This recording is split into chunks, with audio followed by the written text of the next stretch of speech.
Hey, what's going on, gang? Mike Key here. Today's video is a little different. The reason why? It's a video on how to hardwire your lockers. It was originally recorded as an Instagram story, but I've gotten a few requests to share this and make it available outside of Instagram.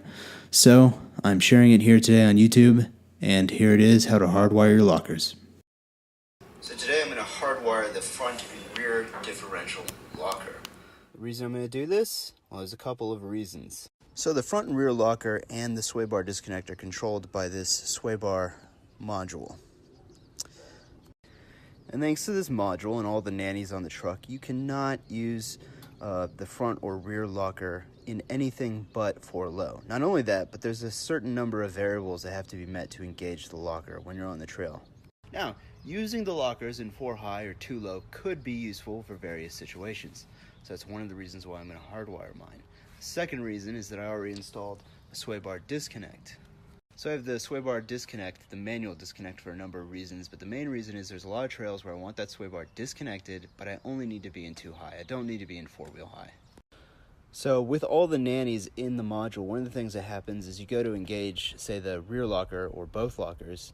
You're on the trail waiting to do an obstacle, and you end up rocking the truck back and forth, moving the steering wheel, trying to do what we call the figure 8, waiting for the damn things to engage. I've generally been lucky. My lockers have usually always engaged pretty quickly, but sometimes on some places I've sat around like for a minute, 2 minutes, 3 minutes waiting for the damn things to engage. With the manual bypass, they will engage quickly. So when you turn the knob in your truck to engage the locker, it sends that information to the module. The module thinks about it to make sure that all the parameters that have been set are met, and then it sends 12-volt power to the locker, which engages the locker. So I can't show you the locker inside of the differential housing today because I just recently changed my fluid, but this here is our locker wire. There are 4 or 6 on the front here. So one of them is a 12-volt source and a ground. So really, to hardwire the locker, all we need to do is send a fused 12-volt power source to the 12-volt pin, and the locker will engage. We also need to ground the 12-volt ground. Well, gang, we've cut into the harness. You know, you could buy a new connector here on eBay, so you wouldn't have to cut into the factory harness. That could be a great way to do this. However, I'm on a time crunch. I don't have time to be getting random connectors from China. So to hardwire the front locker, we are going to provide 12-volt power to the yellow and orange pin first. So, personal opinion here, soldering your wires together is probably the best way to do things. However, I'm just trying to get things done quickly so that I'm ready for Moab. I'm going with butt connectors that have heat shrink and glue on both ends. They work great. Alright guys, now we need to provide ground to pin number 4. Hopefully you can see this. It is yellow and light green. As you can see, pin 1, pin 2, pin 3, and then pin 4 on the harness. Myself some really nice high temp wire loom to do this really nicely.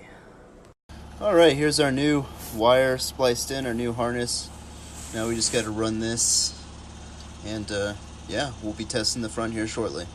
So before I run my wiring harness and everything, I'm going to test that this is actually working. To do that, we've got the parking brake on. We're going to jack up one side and we're going to put the vehicle in neutral.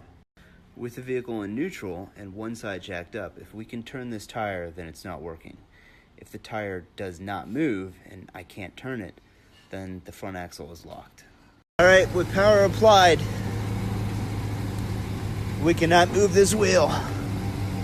All right, so we put the truck in 4 low to test with the parking brake on. Take it out of 4 low. Now we remove power, we can spin this wheel. Alright, so now that we've verified that the locker actually locks, we're going to run our harness up through the engine bay.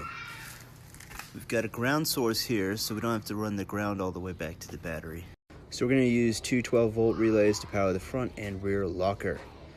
When the vehicle ignition is on, they will receive power, and when I flip the switch, they will energize the locker.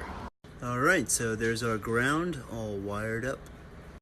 So right now for the front locker, I'm just going to set this aside right up here.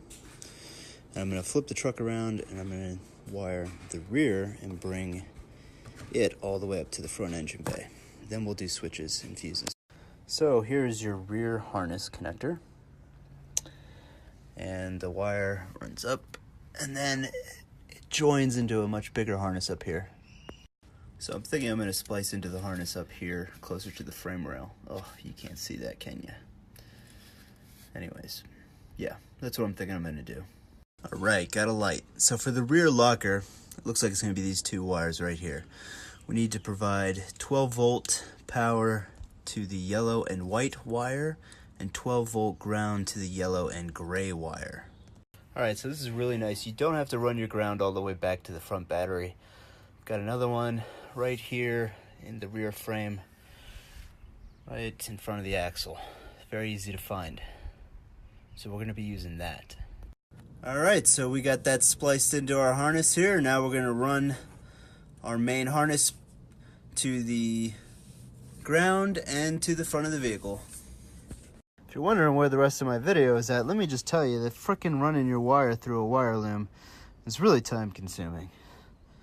So wiring up the rear is not nearly as long as it's taking me to do the wire loom in that, but here's our ground wire coming into the ground right in front of the axle. So yeah, I just spent a lot of time getting this to the front engine bay here. I'm gonna set this up so I can test the rear locker, make sure it engages properly. And then I guess I'm gonna have dinner and move on to the second part of this, which is setting up the switches. All right, so we had a success. We just tested the rear. Let me show you. This is with the locker not engaged. You can see the other tire spins in the opposite direction that I'm spinning this one. Once the locker was engaged, you couldn't turn the wheels. Well, I got both wires for the front and rear to my engine bay, but I think I'm gonna eat dinner. But the next step is to wire up the relays and the switches. Stay tuned. Well, finalized the locker switches this morning. Just tested them out. Everything's working perfect. Just need to go buy some more zip ties because I ran out yesterday. Got some wires to straighten up and make look a little better.